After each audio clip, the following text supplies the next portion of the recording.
Hello everybody, in today's video I'm going to show you how to contact Monzo customer support. Firstly, open any of the web browser and in the top there's this address bar, type down monzo.com and enter it. And once inside this Monzo homepage, what you need to do is scroll all the way to the bottom and from here you need to select this help center. From here, if you find any relatable issue, what you can do is you can simply open one of the issue here. After that, scroll a bit down and you can also open one of the FAQs here.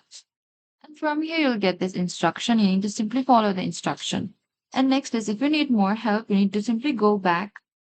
And from here, scroll a bit down again until you find this number here.